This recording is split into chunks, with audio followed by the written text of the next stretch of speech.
So, good morning guys. GTA Cars, dito tayo sa ating workshop at meron tayong mga for releasing na unit. Itong 2015 Ford EcoSport.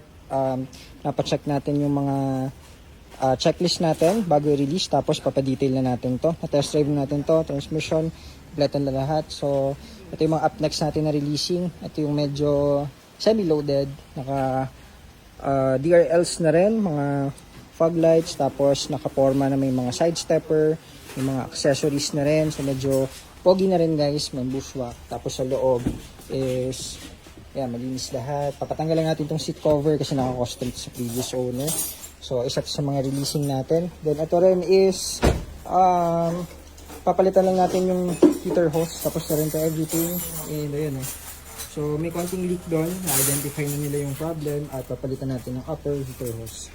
So, ito yung EcoSport natin. Meron din tayong mga ito, mga for engine natin, nasa mga machine shop na yan guys. Then ito yung ating client na si ma'am, kapitbahay natin. Yung nabili nila sa labas to guys, hindi sa atin galing tong unit na to. So, for break-in na to, pinapalapat ng engine. So, halos brand new yung buong engine yan guys. Pogi to, so magagamit pa nila, ma-enjoy nila ng matagal tong kanilang unit. Yan, so meron tayong mga other walk-in clients. Ito rin is for engine din at hindi din galing sa atin tong unit na to guys. So, sisimulan na rin yan, nakapila na po yan. So, punta naman tayo dun sa labas. Meron nagpa-check din sa atin the other day. Mabilis na natin ginawa. So, na-identify agad nila back plate yung sa housing ng transmission. So, nakapagpalit na tayo. Napalitan na natin yon and all working na yung unit. So, pakita lang natin. Kasi, i-deliver na natin itong EcoSport ni sir.